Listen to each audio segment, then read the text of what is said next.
Hello everyone, welcome my YouTube channel Netrapal Rajput official. आज हमारा topic है प्रीक्लैम्सिया। गैस, आज की वीडियो में जानेंगे प्रीक्लैम्सिया क्या होती है, type of pre-eclampsia, risk factor of pre-eclampsia, management of pre-eclampsia के बारे में जानेंगे। वीडियो को लास्ट तक ज़रूर देखें जिससे कि पूरी इन्फॉर्मेशन मिल सके। गाइस, सबसे पहले प्रीक्लैम्सिया के इंट्रोडक्शन के बारे में जानेंगे कि प्रीक्लैम्सिया का इंट्रोडक्शन क्या होता है। इंट्रोडक्शन है a condition in pregnancy characterized by combination of hypertension, proteinuria and pathological edema और pitting edema, fluid retention। Pre-eclampsia एक ऐसी कंडीशन होती है जो सिर्फ प्रेग्नेंट वूमेन में पाई जाती है जब किसी फीमेल की प्रेगनेंसी को 20 वीक हो जाते हैं या उससे ज़्यादा, तो ये देखने को मिलती है। ज़्यादातर ये मोस्टली 22 वीक पे देखने को मिलती है, लगभग 80%। अब नेक्स्ट बात करेंगे आगे कि इसमें जैसे 3 कंडीशन जिसके अंदर अगर प्रीक्लैम्सिया होगी, जिसके लिए प्रीक्लैम्सिया है, तो उसमें 3 कंडीशन देखने को मिलेंगी।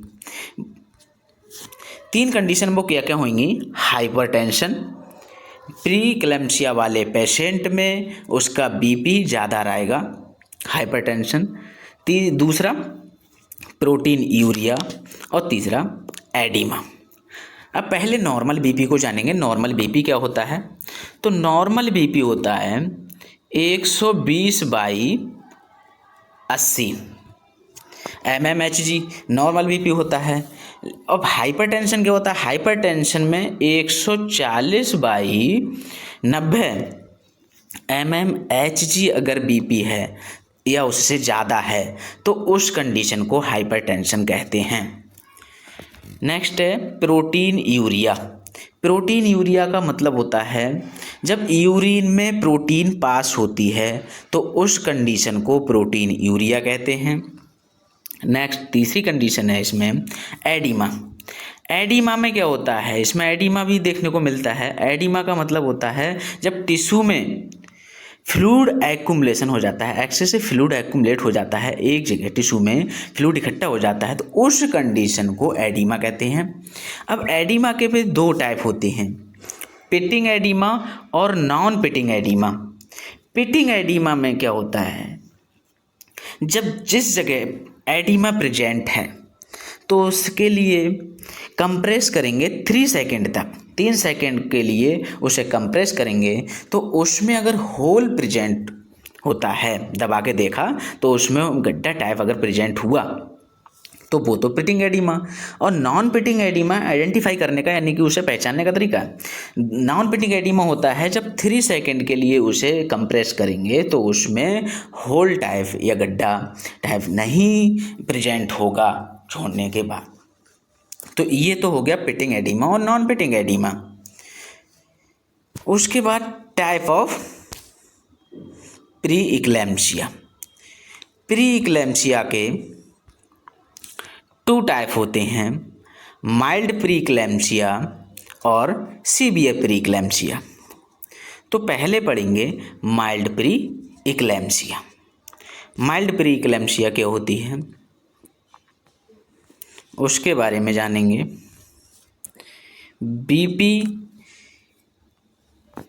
मोर देन 140/90 mmHg से ज़्यादा देखने को मिलेगा और 160/100 से कम, यानी कि कहने का मतलब इसमें यह है कि बीपी सिस्टोलिक बीपी जो होगा वो 140 से ज़्यादा होगा माइल्ड प्रीक्लैम्सिया में।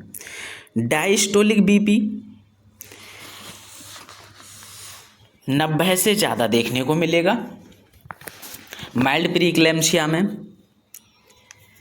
और इसमें प्रोटीन जो होगी वो 300 mg 24 आवर्स में 300 mg से ज़्यादा प्रोटीन देखने को मिलेगी यूरिन में, तो उस कंडीशन को प्रीक्लैम्सिया कहते हैं।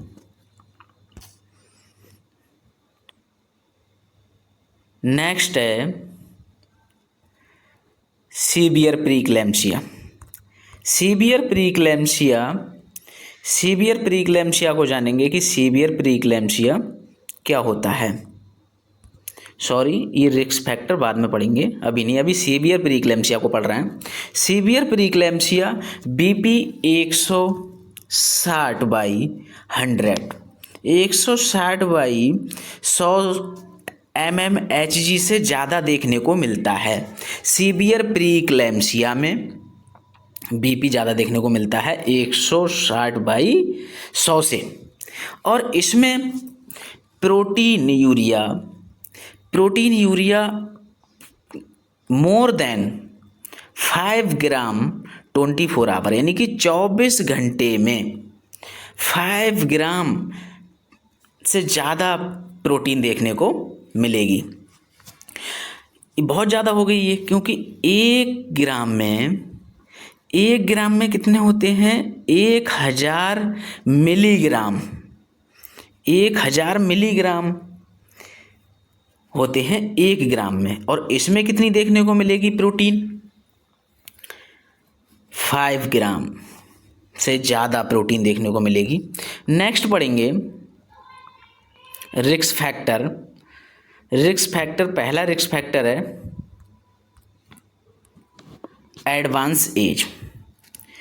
जब कोई भी फीमेल प्रेगनेंसी कंसीव करती है तो उसकी एडवांस एज यानी कि लगभग 35 ईयर या उससे ज़्यादा पे अगर प्रेगनेंसी कंसीव करती है तो उसे रिस्क हो सकती है कि उसे प्रीक्लैम्सिया हो जाए। उसके बाद नेक्स्ट है प्राइमरी ग्रेविडा। प्राइमरी ग्रेविडा का मतलब है कि पहली बार प्रेगनेंसी कंसीव की है, तो उस कंडीशन को प्राइमरी ग्रेविडा कहते हैं। तो पहली बार अगर प्रेगनेंसी कंसीव की है तो उसमें ज़्यादा चांस होते हैं प्रीक्लैम्सिया के। नेक्स्ट है इमोशनल स्ट्रेस। अगर कोई फीमेल प्रेगनेंसी के दौरान इमोशन बहुत ज़्यादा होती है, तो जब इमोशन बहुत ज़्यादा होगी, बहुत ज़्यादा स्ट्रेस अपने ऊपर लेती है, तो उसकी वजह से क्या होगा कि हार्ट बीट बढ़ेगी, उसकी हार्ट बीट बढ़ेगी, हार्ट को ज़्यादा काम करना पड़ेगा, तो ये भी एक रिस्क फैक्टर है, इसकी वजह से भी प्रीक्लैम्सिया हो सकती है। नेक्स्ट है जेस्टेशनल डायबिटीज। जेस्टेशनल डायबिटीज में क्या होता है? ड्यूरिंग प्रेगनेंसी के दौरान उससे डायबिटीज हुई या फिर पहले से डायबिटीज है जिस फीमेल के लिए, तो ये भी एक रिस्क है। नेक्स्ट है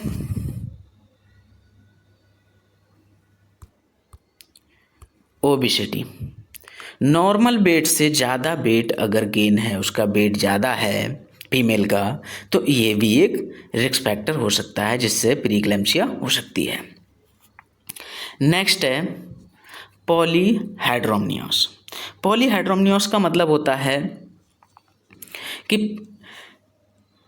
2000 से ज़्यादा एमनियोटिक फ्लूइड होना, उसे कहते हैं पॉलीहाइड्रोमनियोस।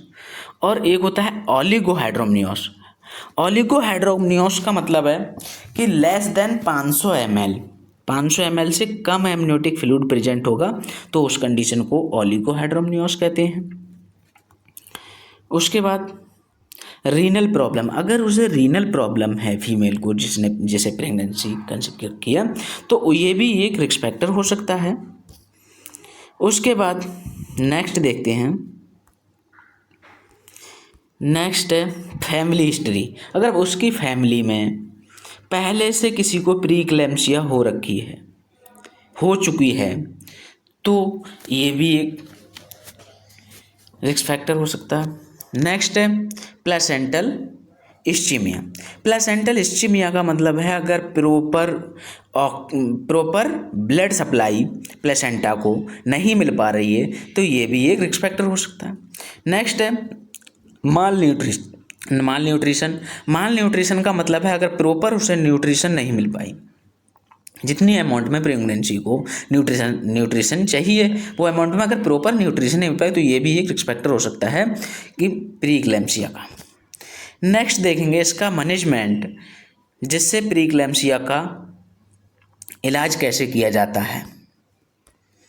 मैनेजमेंट में है anti hypertensive drugs. Anti hypertensive drugs का मतलब होता है जब बीपी ज़्यादा होता है तो उसके ट्रीटमेंट या उसके इलाज के लिए दी जाती है बीपी को कम करने के लिए। नेक्स्ट है डायूरेटिक ड्रग्स। डायूरेटिक्स ड्रग्स दी जाती हैं जब एडिमा प्रेजेंट होता है तब।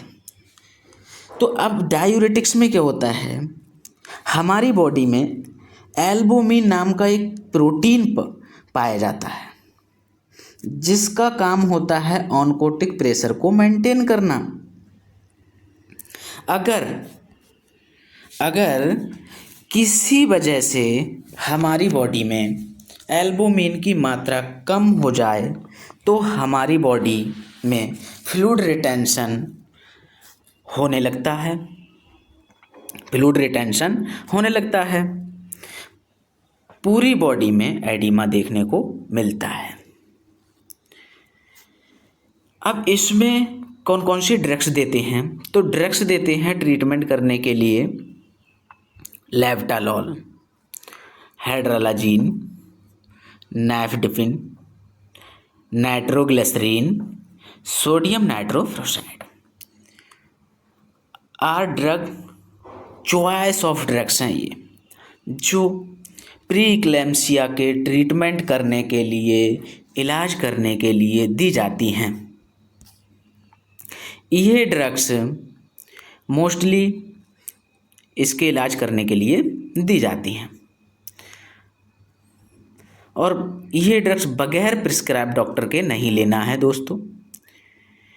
वीडियो अगर अच्छी लगी तो वीडियो को लाइक करें, शेयर करें, कमेंट करें और चैनल पे नए हैं तो चैनल को सब्सक्राइब करें। Thank you for watching.